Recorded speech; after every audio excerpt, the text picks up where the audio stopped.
Reading someone's book is like having a time machine into their brain. It only costs you 8 to 15 hours to get through the book and learn the same thing. In 2018, after getting some very tough feedback at work, I went on a mission to improve. Yes, I worked harder and accepted more risk, but the primary method I chose to learn and improve and grow was to read as many books as possible. The top 3 categories I chose were business, personal finance, and personal development books, and I finished well over 300 at this point. Today I'll share what books helped me to make the most powerful positive changes in my life and give a brief summary of each one. And this way you'll save even more time than I did by starting with only the best books and getting this little summary in a 10 or 15 minute long video. I didn't physically read any copies of these books. Instead, I listened to the audiobooks as I ran or as I drove. If you want to do that, there's also a link to a free trial of Audible, which is my kind of preferred method of listening to these books. I think it's even faster than reading a physical copy. So check that out also in the description if you want to find that. Let's get started with the top 5 books in no particular order. Book number 1 is Atomic Habits by James Clear. I have a physical copy right here because I really appreciate James Clear. I've never read this physical copy. It is mint condition, but I appreciate him so much and I've gotten so much out of the book that I had to support him just by buying a copy. Atomic Habits breaks down what we think about habits and why we do the things that we do, all the way down to their very small core elements, atomic elements. That helps us to really see them as the individual pieces that they are. My favorite concept from the book is this idea of systems. James says that systems have a lot more to do with results than goals. Systems are mandatory, goals are optional. And he really drives this point home, and he says that we need to fix the inputs that we're able to control, and the outputs then will fix themselves. This book is just so full of good one-liners, and I have tons of notes on it, but another line that I really like is him describing what the 2 steps are to identity change. Step 1, decide the type of person that you want to be, and step 2, prove it to yourself with small wins. That we need to focus on becoming the person, not getting the results. And I just found that to be so true in my life. I see people, and I've been that person, trying to just focus on the results, and then it never really sticks or we don't quite get there. And instead, whenever we prove it to ourselves by becoming the kind of person that we want to be, then the results just come as an automatic expression of that. It's just so good. And then of course he gets into what we're really reading a book like this for, which is how to build better habits. So the 4 steps are a cue, which is a signal in your brain that goes towards a reward, a craving, which is a motivational force to change your internal state to say like, hey, I want that reward, a response, which is the actual habit that you perform in thought or in action to go try and get the reward. And then the 4th one is the reward, the end goal. And without all 4 of those steps, the habit stops. So for us to change those and to make our lives into what we want them to be, we can manipulate each of those just in little tiny subtle ways and totally change the trajectory of our lives. To create a new habit, we have to make the cue obvious. We have to make the craving attractive. We have to make the response, the action we have to take easy. And then we have to make the reward satisfying. That's going to be unique to you or unique to me. But if we do all of those things, then we can create a new habit. Likewise, if we want to break a bad habit, then we have to make that cue invisible as much as possible. We have to make the craving section of it as unattractive as possible. We've got to make the action that we take as difficult as possible. And we've got to try and transform that reward and make it as unsatisfying as possible. The book is also really meta because you get the sense that this has been really edited and gone through. Like he's just giving you the most pure, necessary, pointed advice that you need to actually make change. And there's no fluff and no fat and no extra examples. A lot of these kinds of books, trust me, I know because I read 300 of them, are just like the same 1 or 2 ideas put through this ringer of more and more examples and more of the same thing. And this is not one of those. This is worth your time. This might be number 1, but this is no particular order. Let's get on to number 2. Book number 2 is Your Money or Your Life by Vicki Robin. And this is one of the most impactful money-related books that you can read, period, bar none. If I had to summarize it, I would say it's almost like going to a counseling session and you uncover through reading this book a lot of these like deep-seated beliefs that you have about money and what your kind of dreams were about money when you were younger and how it's affected you now. And she just really gets deep and impactful and helps you to unpack a lot of those things that you're already believing about money. Vicki is this really interesting character who retired early whenever she was young, and that was like decades ago. So she's had tons of time to think about this, and the copy of the book that I listened to was like a revised and updated version because nowadays it's different than when she first wrote it, which was a decade or 2 ago. But a lot of these principles have remained the same. And then she gives you some very actionable steps on how to get there. She helps you to calculate your real hourly wage, which I made a video about too. Super fascinating. She talks about how to focus on the things that make you the most satisfied in life. And she kind of trains you to have this uncomfortable outlook, which which is to ask yourself these kinds of questions like, is this expenditure of my life energy in alignment with my values and with my life purpose? It's deep. It is challenging. It's one of those books that you have to have an open mind and a willingness to really confront yourself when you're reading it, because she's going to ask you stuff like that. Like, whoa, Vicky.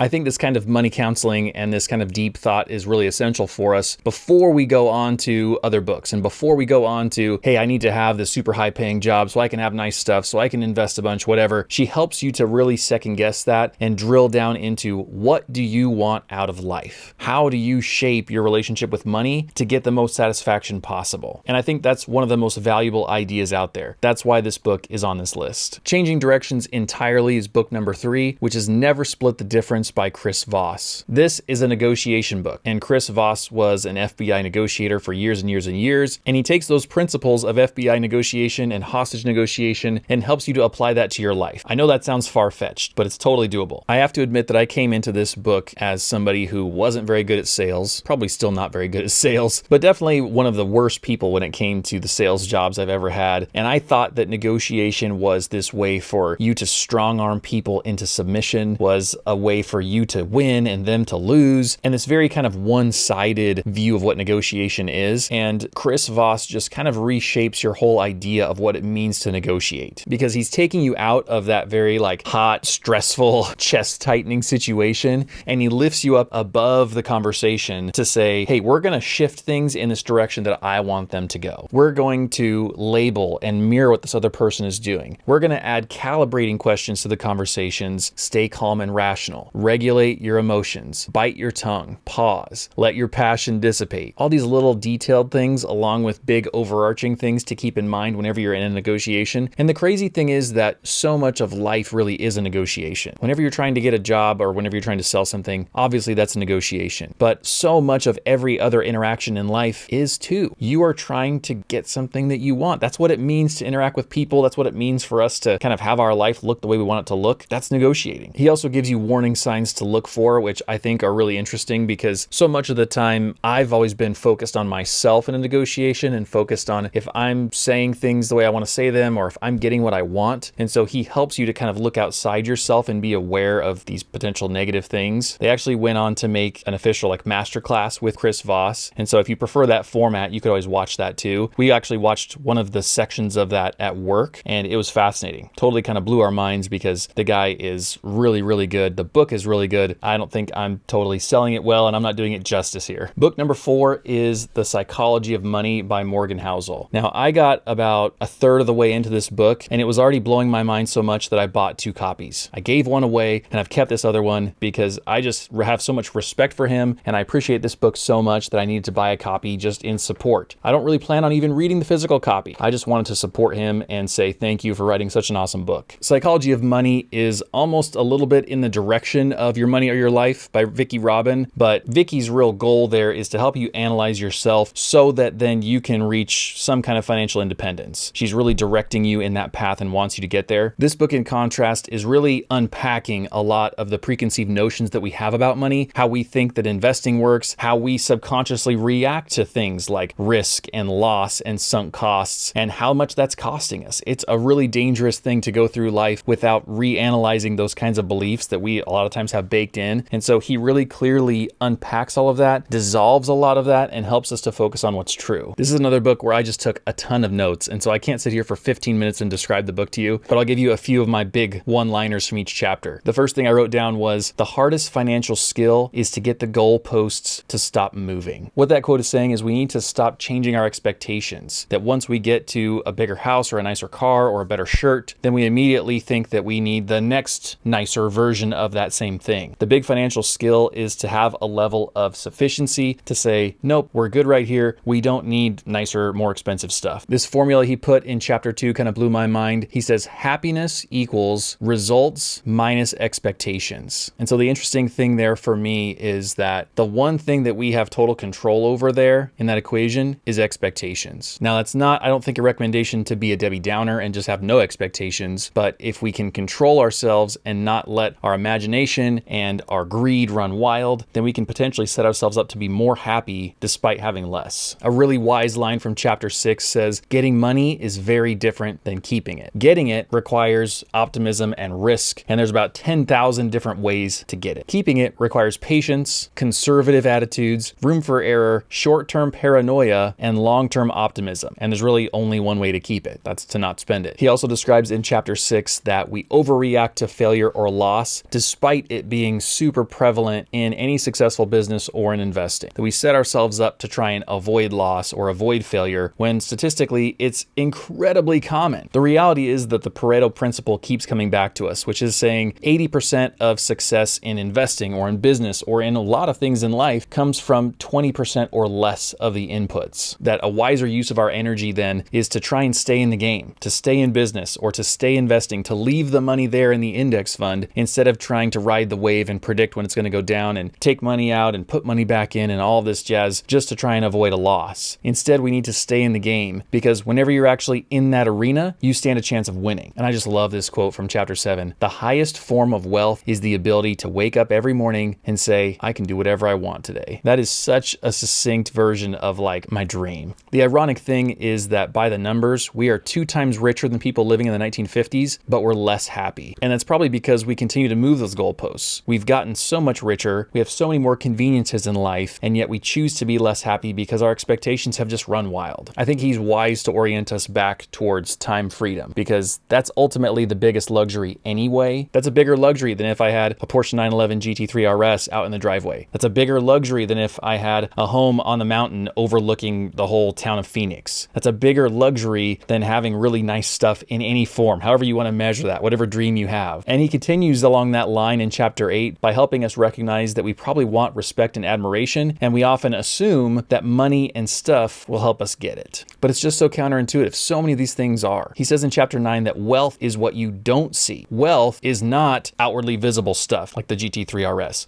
Wealth is stuff that you've not bought. Most of us don't want to be a millionaire. We want to spend $1 million. He says freedom and flexibility come from financial assets not yet spent. And that one of the ways we can do that is care less about what other people think. If we care less about them, we're less likely to spend money to try and look good in front of them. Pretty simple, very difficult.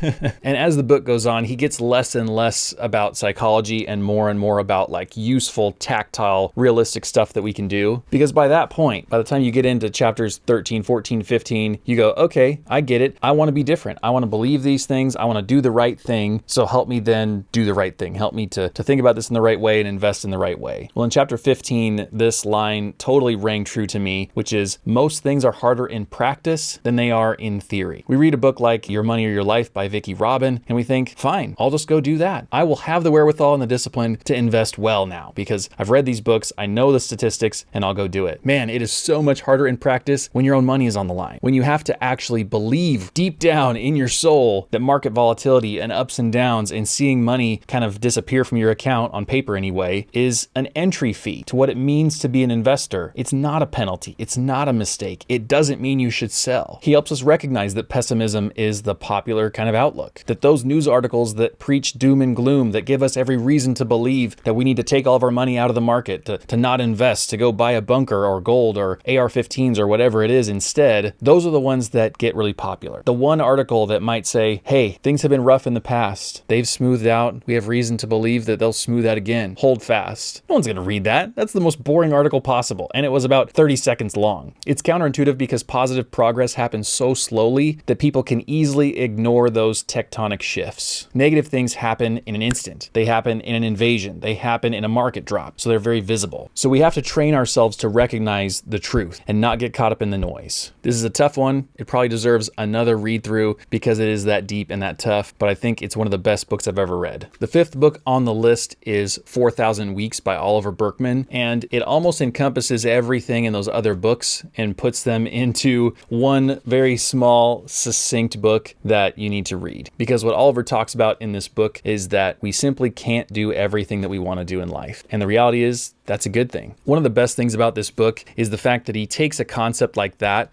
can be fairly deep and fairly dark, something that helps us to think about what it means to have a limited time on earth and think about our impending death and that kind of stuff. And he writes in this way that is light and is fun and is to the point. And he does that with this kind of candor that feels like a friend that's telling you the truth. I think he does a beautiful job of helping us to confront ourselves and to confront areas where maybe we're pursuing comfort, where we need to pursue a little bit of discomfort, that we might be thinking that we're doing ourselves a favor by judging ourselves by these standards of productivity or performance that are just impossible to meet, and that all we need to do is keep grinding or keep figuring out another way to be more productive, or use that new app, or read that other book that teaches us to use our time better and manage our time, which he just blows that concept out of the water, when inherently those things are unreachable. We just have too much packed into a 24-hour day. He poses this question that kind of blew my mind, which is, in what ways have you yet to accept the fact that you're who you are and not the person that you think you ought to be? Whoa, Oliver. He recommends that we confront who we are now and the skills and the stuff that we have now. He's trying to root us in this moment now, not the person that we want to be, expect to be, think we should be, think our parents thought we should be, think our boss should be, our spouse, whoever thinks that we should be. Let's talk about who we are now. And he gives you this kind of beautiful freedom to reanalyze your life in that way. He asks us this question: how would you spend your days differently if you didn't care so much about seeing your actions reach fruition? I have a hard time even confronting that idea. Oliver, why would my actions not reach fruition? And what kind of good could that do for me to even think about that? The reason that we need to do that, he says, is because the point is, stop judging your activities by their results. That you don't have to see everything to total completion. You don't have to see an ROI on the activity. I don't need to go out and win an ultramarathon just because I've been training and I've been running for the last 4 years and I've been trying to get better at this. It's not a waste of time if I don't go and win or get a sponsorship or do something tremendous. He says, giving up hope doesn't kill you. It kills the fear-driven control that's chasing the ego-dominated version of you, the one who cares so intensely about what others think of you, about not disappointing anyone or not stepping out of line too far in case the people in charge somehow find a way to punish you for it. He says that you find that the civilized you died, the manufactured, fabric stamped, molded you died, the victim died, and the you that remains is more alive than before, more ready for action, but also more joyful, because it turns out that when you're open enough to confront how things really are, you're open enough to let all the good things in more fully too, on their own terms, instead of trying to use them to bolster your need to know that everything will turn out fine. This book is so deep and so impactful, it's almost bringing me to tears here. And I think that is because I know that this is work that I still need to do, that this is work that if we don't do it, we are so severely limiting our relationships and our happiness and our fulfillment. And the result of all that's going to be that in 5 or 25 years, we're going to look back with regret, because it'll become apparent at some point that we needed to do something like this. And by then it'll be too late. And so reading a book like this, I think, is so impactful, because we realize that he's giving us a chance, that we need to do. At the end of the book, he gives us these 10 steps to embrace your finitude. We have to do these things. We have to make use of our time and embrace our finitude and realize what's the most important thing in life, because if we don't, then we're going to be full of regret. We're going to miss opportunities to care about people and do things that we care about, even if it's a selfish thing and you're not about like loving people well or serving people or whatever. We will be happier if we do this now and we get out from under the domain of other people's opinion of us. He says we need to accept constraints, that we need to plan to fail in advance, like this idea of strategic underachievement, premeditated failing as an approach, as an intentional thing to remove the sting of shame, to go, I know I have a limited amount of time and energy. I'm going to have to fail at those things. That's fine. I accept it now. I don't need to beat myself up because I'm not doing everything perfectly. He says that for our own sanity and satisfaction, we need to focus on what we've already completed, not just what's left to accomplish. I think that's huge. One of my favorite of these 10 tips is number 7, which is seek out novelty in the mundane. I just feel like that's why kids are so happy and so excited all the time,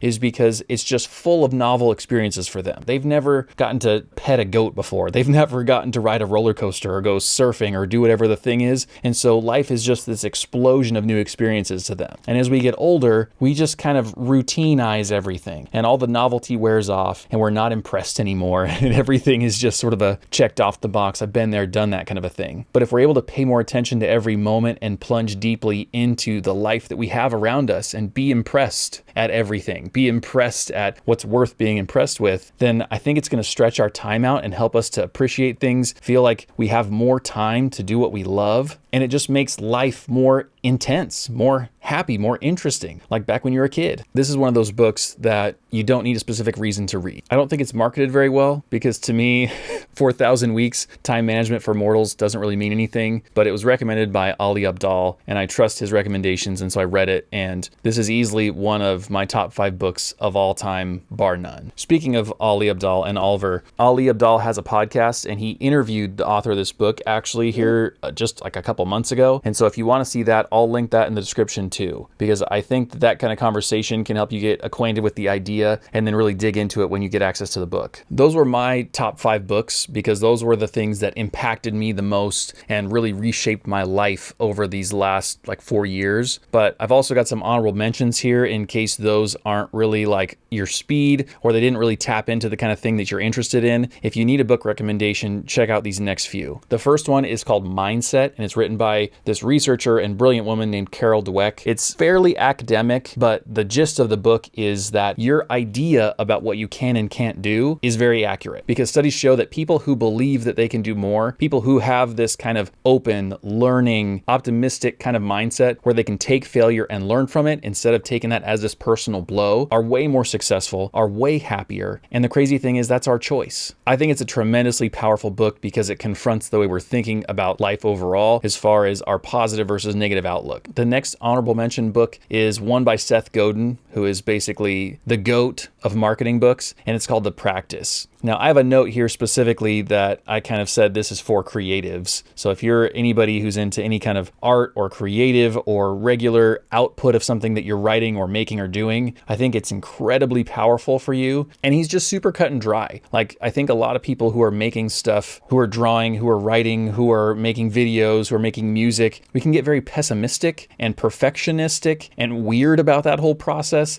And he really just irons that out for you and says, it doesn't have to be that way. If you're a professional, this is the way you do things. And it's just super cut and dry and so useful. And it's like, for me, it's like the gospel for creatives. So check that out. Another negotiation book that's definitely worth your time is Verbal Judo. And I read that right around the same time as Chris Voss's book. And so it's kind of interesting to compare and contrast the different ideologies there. But I don't think that they're so much like a competing idea as much as they are kind of going hand in hand in the same direction. I think it was Verbal Judo though. I don't think it was Chris Voss's book that basically totally blew out of the water this concept of getting to yes. It's another like best-selling negotiation book. It talks about how we need to get people to agree with us and say the word yes and kind of get on our side. These guys just wreck that concept. They talk about how it's so wrong, it's so dumb, it doesn't work. Like, they just blow it out of the water. So if you've ever read Getting to Yes, or if you have that like on the shelf and you're planning to read it, throw it out because these books prove it wrong. It's pretty funny. My favorite part of Verbal Judo is this section where he talks about the 5 tools to generate basic compliance. And it's this little acronym you can remember called LEAPS. L is for listen. Make it obvious that you're listening, appear to listen, and actually listen to the other person. E is for empathize.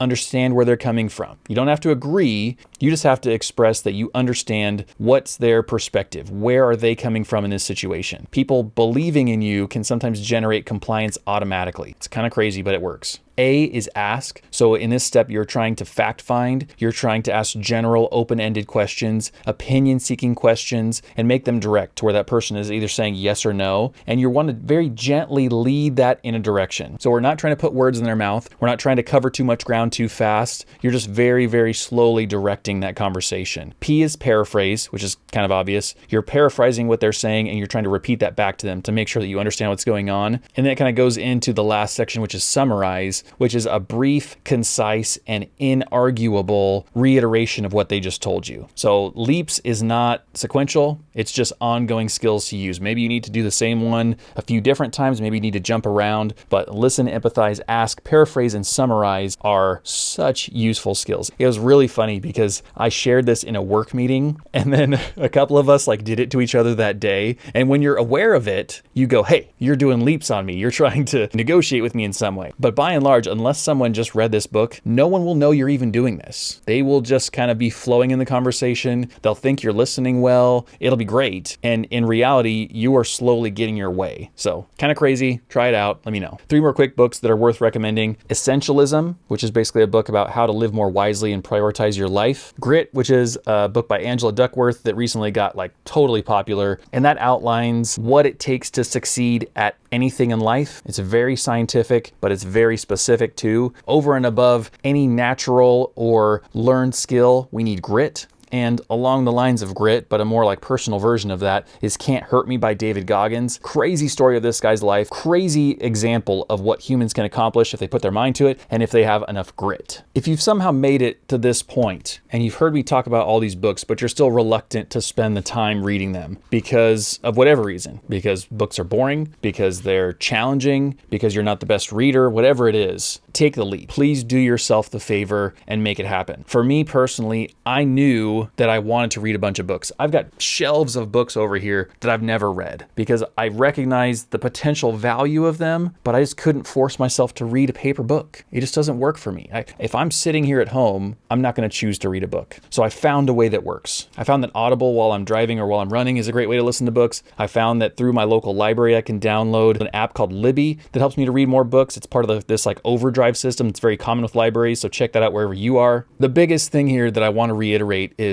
find whatever way works for you to read. This is potentially the most impactful thing you'll do outside of school. It's the most learning you will do outside of getting a degree somewhere. And the wild thing is, it's incredibly cheap, if not free. Like using the overdrive system with your library is totally free. These books aren't free, but they're fairly cheap. I mean, compared to a degree, 15, 20 bucks a book. Very, very cheap for the potential impact it has on your life. I'm also a big proponent of pairing up books with exercise and with note taking. So in the moment, I always think that I'll just remember what the book was about and I'll remember that line or I'll remember that lesson because it's so powerful. But a month later, it's completely gone out of my head. So I have to take copious notes, and I'll be that guy who's out on a trail with headphones on, running along, and then I just have to stop, write down whatever I want to write down on my phone to take notes, and then keep going again, because I think that really helps you to translate the ideas in the book into something that's impactful for your life. So if you want to get the most out of these books, take notes, and if you can, pair it with exercise, because that gives you the kind of mental space and it gives your body some good chemicals and stuff to really think about life, think about what you believe and what's going on with you. And I think it's a compounding effect. It makes them more effective. And if somehow you're still watching, you are incredible. I appreciate you so much, because hopefully you're getting something out of this video, but I also appreciate you because you've stuck around and that helps me out. So today the secret comment word will be sand, because along the lines of grit and the grittiness that David Goggins had to have to do all the things in those last couple of books I recommended, you've got to be gritty, and grit reminds me of sand. It's totally random. It'll be really funny if we comment about sand together, because no one else will know what we're talking about because they weren't here for this section of the video, but you were. And because you were, I'll get a kick out of these. I'll keep my eye out for them because they are my favorite comments by far. To get you started with these books, click on this video because Ali Abdaal summarizes The Psychology of Money and why it's such a great, powerful book. He does a way better job than I do. The video is great. It's worth watching. You get the gist of the book, I think, maybe potentially even without reading it. And so that's a good use of your time if you want to get into these books right now.